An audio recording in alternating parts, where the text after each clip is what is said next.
Hello, everyone. Welcome back to Hermione Reads Comics. I'm Hermione, and I read comics. Alright, then. I did in my previous video, I talked about, that thing that is, that I read that was published like 9 months, like 7 or something months ago. Alright. So, I actually discovered that there's two Green Lantern titles. One that has Alan Scott, the other one that has, the modern one. So we're doing a review of Green Lantern, Alan Scott's Green Lantern issue number 1. Alright, so before I begin, I want to say this. This is not going to be I heard it's a horrible comic and I'm going to come and base my review on what other people say. I don't do that. I'm not that kind of person. I never will be that kind of person. I give you an honest review based on how I look at artwork, how I look at story, progression, stuff like that. So first of all, I do like this cover. I thought this cover is really nice. It's not a horribly drawn cover. So yeah, that has it for it. All right. So we have this one, and I am going to say this about their depiction of Hoover. Now, before I continue with that part of it, my mother personally invited Hoover to her graduation. He never showed up, but she really respected Hoover, even though we don't respect Hoover these days. But yeah, so the depiction of Director Hoover in this comic is correct. He was a manipulative bastard. But while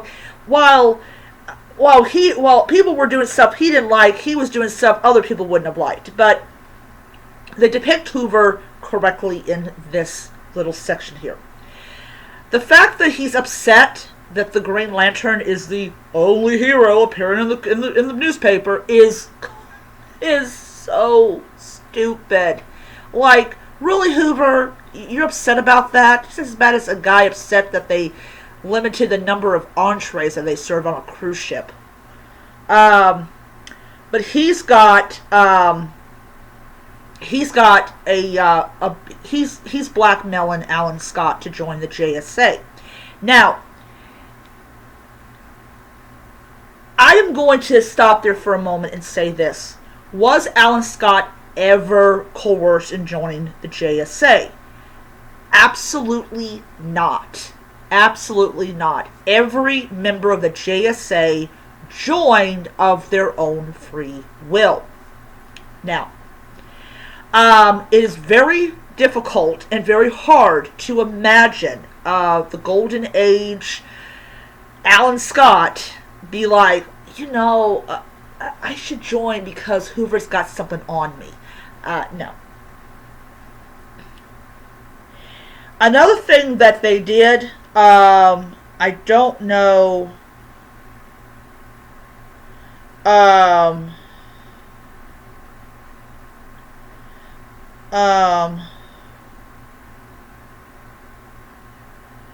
they said they got rid of Alan Scott's World War II thing. I'm not that expert on war. But yeah, so they talk about this thing called the Crimson Flame, which is unusual. I've never heard of it before, but I'm not that much a foray into it. Yeah, so Alan Scott is considered to be the first Green Lantern, even though his ring does not come from the Guardians.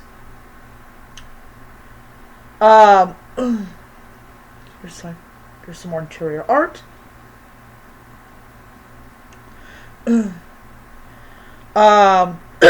This woman is way too emotional. Way too emotional. I am going to say this, what she reminds me of, so like, oh my god, the sky's falling! She's like, what the... What the heck? I don't understand this. I don't. She's just like, oh. Okay, that was a weird thing. Um, and then, let's see here.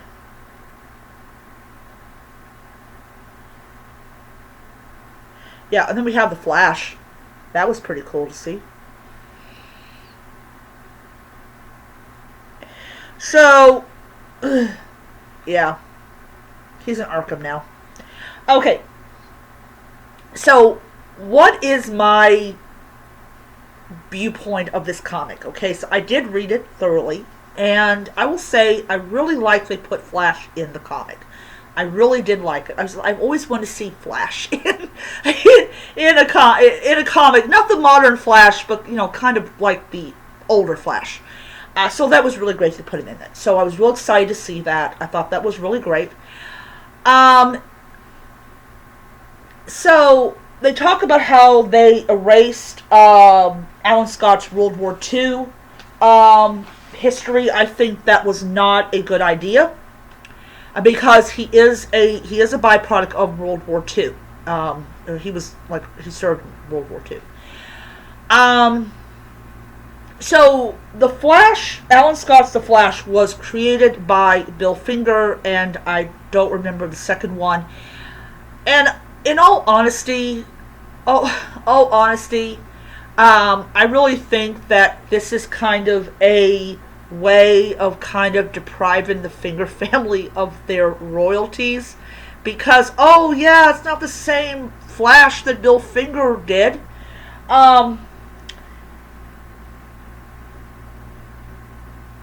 So I'm gonna see something here if they even credited Bill Finger, because I will get pissed off if they don't.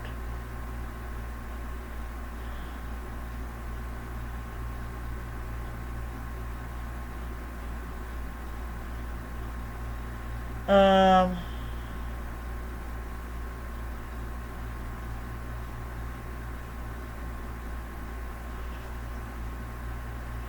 let's see.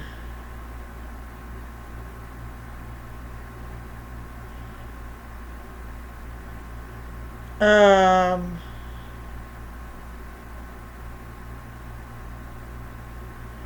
no, they did not.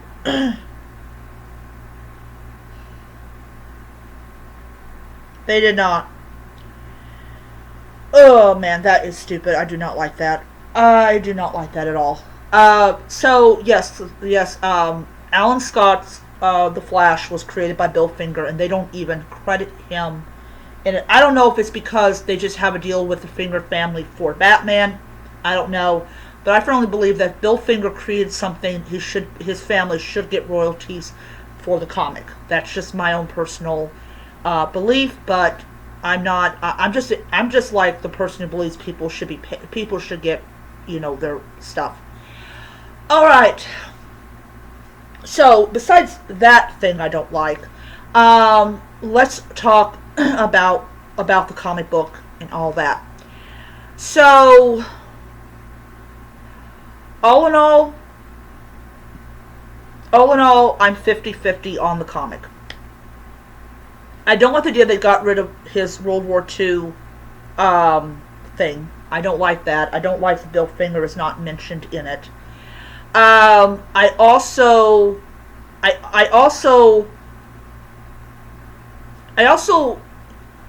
feel like that. I feel like that they make sure that you know that Alan Scott's gay. They make sure that you know. Um,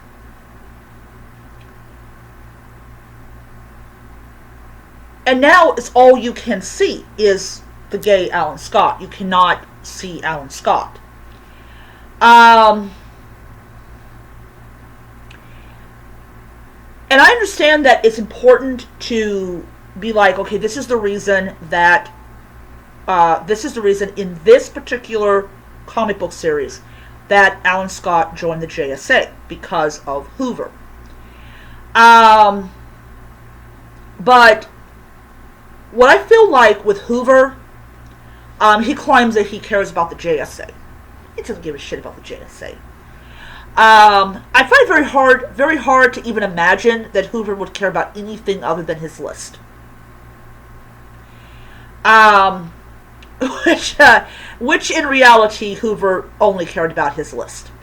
Hoover cared about his list because it was his way of controlling people that he did not personally like.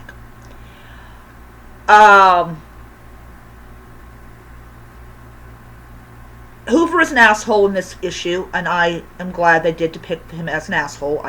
Any kind of depiction of Hoover as an asshole is good with me.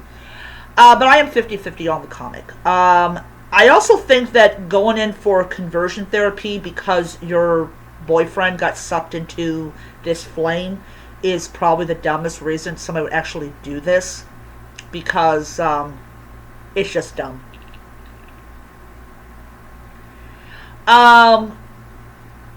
So yeah, it's yeah. So I'm 50-50 on it.